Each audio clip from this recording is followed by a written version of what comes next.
Hi everyone, today I will show you how to get your bus pass. So first, you will need an ID for get your bus pass as a student.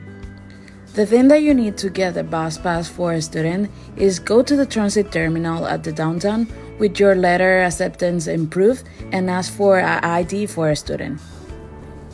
Hi, can I have a bus pass for a student? So now I have my student pass. As you can see, I got a 31-day student pass for $75, and the pass look like this. So it's empty until you insert at the bus, and then we'll tell you until what day you have it. So the next time that you go into the bus, you have to insert it like that.